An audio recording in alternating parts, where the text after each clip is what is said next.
Hello, fourth grade readers and writers. Welcome back to ELA School Away from School. And I'm your virtual teacher, Mrs. Ewing. All right, we've been doing some good work. I can't believe it. We're actually on week 7. Whew, daily lesson 30.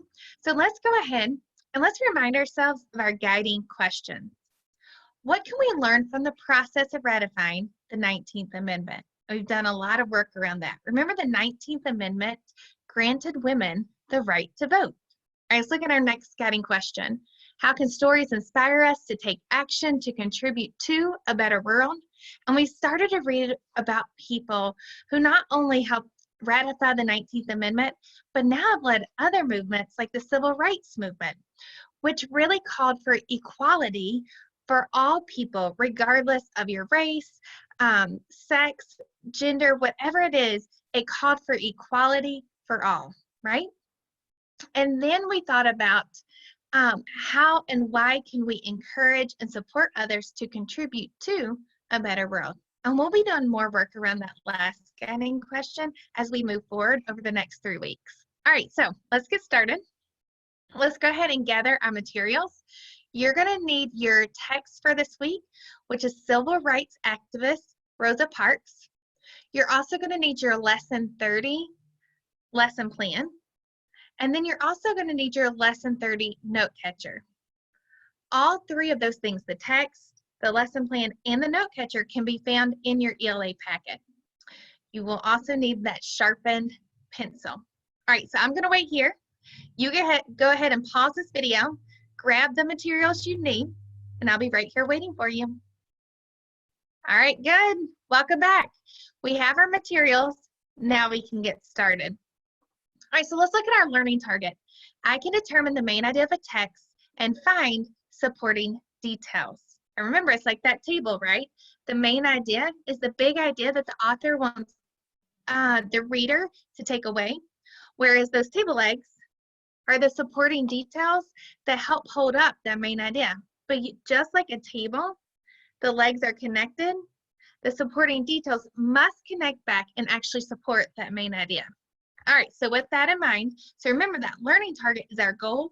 We want to keep in our head as we move throughout this lesson today. All right, so with your family member, your caregiver, or friend, you can read the civil rights activist Rosa Parks. However, I am going to read it for you right now. But when I'm done, you can reread it with your family member, your caregiver, or your friend. Now go ahead, grab that text, because I want you to follow along with me. All right, so pause this video, make sure you have that text in front of you, and be in a comfortable space so you can read it with me. All right, you got your text? Great, let's get started. My text is over here. If you notice, it says, the title says, Civil Rights Activist Rosa Parks. And then we see a picture here, and underneath the picture has a caption. It says, a photograph of Rosa Parks in 1955. All right, so let's go down. And we notice it says synopsis. And let's begin reading. Synopsis. For many years, white and Black Americans were kept separated or segregated in public places. In 1955, civil rights worker Rosa Parks refused to surrender her seat to a white passenger on a Montgomery, Alabama bus. Her action spurred African Americans to boycott city buses and refuse to ride them. It started a nationwide effort to end segregation of public buildings and buses. Early life and education.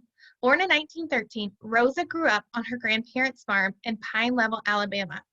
They were once slaves and believed strongly in equal rights. At one point, the Ku Klux Klan, a racist group, marched down their street. Her grandfather stood outside to watch. Rosa attended segregated schools that sometimes even lacked desks. In 1932, at age 19, she married Raymond Parks, a hairdresser. He belonged to the National Association for the Advancement of Colored People, a group that works to make life fairer for African Americans. Rosa also joined the NAACP.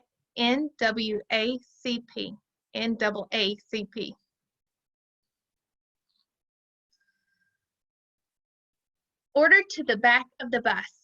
Riding the Montgomery buses was unpleasant for African Americans.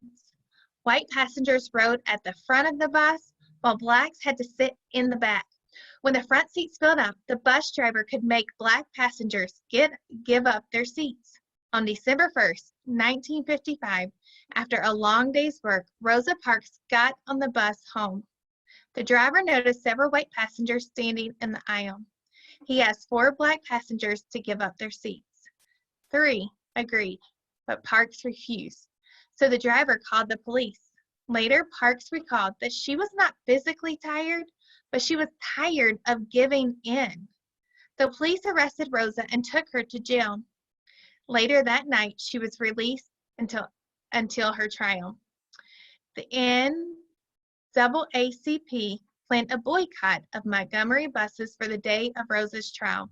People were encouraged to stay home, take a cab, or walk to work. Later that day, a judge said Rosa Parks had broken the law. She was charged a fine. African Americans decided to continue the boycott. They chose Dr. Martin Luther King Jr. as their leader. Montgomery's buses remained mostly empty for 381 days. People carpooled, rode in taxis, or walked, even long distances. The buses sat idle, and the bus company lost money. People in favor of segregation fought back. Martin Luther King Jr.'s and E.D. Nixon's homes were bombed. In 1954, the Supreme Court decided segregation had no place in public schools. Parks' lawyers tried to make the same case for public buses. In June 1956, the local district court declared segregation laws unconstitutional. On November 13, 1956, the U.S. Supreme Court agreed, meaning bus segregation was illegal. The Montgomery bus boycott was one of the largest and most successful movements against segregation in history. Later life. Parks was now a symbol of civil rights, but she and her husband lost their jobs. They moved to Detroit, Michigan. There, Parks worked in the office of Congressman John Conyers. Rosa Parks received many honors during her lifetime, including the Martin Luther King Jr. Award, the Presidential Medal of Freedom, and the Congressional Gold Medal. Time magazine called her one of the 20 most influential people of the 20th century. On October 24, 2005, at the age of 92, Rosa Parks died in Detroit. Her body lay in state in Washington, D.C. Thousands of people walked past to pay their respects. In 2013, President Barack Obama unveiled a statue of Rosa Parks in the Capitol building. In a single moment, with the simplest gestures, she helped change America and change the world, he said. That was good, right? All right, so now that we've read our article, let's do some thinking. What is this article about? What is the main idea of the text? And what supporting details support the author's main idea? Pause this video and go ahead and think about these questions.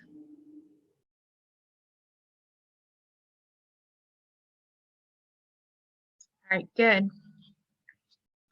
Let's go ahead and do some talking. But before we go, I want to remind you, the main idea is the big idea that the author wants you to understand and take away from reading a text.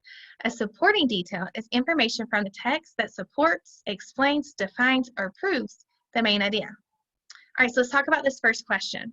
So with a family member, a caregiver, or a friend, I want you to talk about, what is this article mostly about? Pause this video and talk about it now.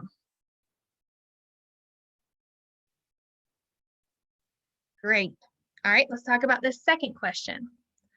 What information does the author provide to support the main idea? All right, pause this video, talk about it now. Good. All right, let's think about this last question and talk about it. What quotes from the text supports your thinking about the main idea? Pause this video, talk about it now. Good. Before we move on, I do want to just help have this discussion. Somewhere in your conversation, you probably captured that this article is mostly about how Rosa Parks helped end segregation in the United States. And then as you're talking about supporting details and quotes, you might have used a couple, and let me just tell you some of them that really stood out to me. Especially if I'm going in, I'm looking for quotes that support my main idea, right? So thinking about what we just said this article is mostly about, do you notice the last paragraph? It says, in 2013, President Barack Obama unveiled a statue of Rosa Parks in the Capitol building. And this is what his quote said. In a single moment, with the simplest of gestures, she helped change America and change the world. Doesn't that quote help support our main idea that Rosa Parks helped end segregation in the United States? All right, hopefully this helps you and gives you an idea of things that you're looking for that's going to help support that main idea, because it's going to help you on what we're going to do next. So, using the Lesson 30 note catcher, record your main idea. Then find 3 supporting details from the text and record them on the note catcher. So if I'm looking at this note catcher, if you look where my arrow is pointing, you're going to capture in that box what is the main idea. Then in the second box, you're going to record what supporting details help support that main idea. So remember, so what explicit information from the text supports your thinking about the main idea. Take your time, dive into that text, and let it help you. All right, I'm going to pause this video, or you pause this video, and go ahead and do that note catcher. All right, great work today. So, in closing, I want us to think back to that learning target. I can determine the main idea of a text and find supporting detail. How did you do on that today? I just want to give yourself a quick thumbs up, thumbs to the side, thumbs down. Thumbs up says you killed it, right? You moved easily through it. You feel like you've really mastered this standard. Thumbs to the side says, hey, you're feeling good about it, but you wouldn't say you quite mastered it. Thumbs to the down says, hey, I need a lot more help, right? All right, go ahead and just kind of reflect. How'd you do on your learning target today? All right, good. All right, so I want you to share your writing with someone. I want you to tell them, why did you choose the main idea that you did? Why did you choose those supporting details? Then, after you complete this, remember to read a book for at least 20 minutes with a family member, a caregiver, or a friend. And then we have that fluency practice. So using a timer, remember, it can be a cell phone timer, kitchen timer. You can have someone count to 60. Read this article for 1 minute. Then count the words and write the number of words read at the top of your page. All right, I enjoyed my time with you today. I can't wait to see you tomorrow. We're going to jump back into this text and do some close reading with it. All right, see you tomorrow.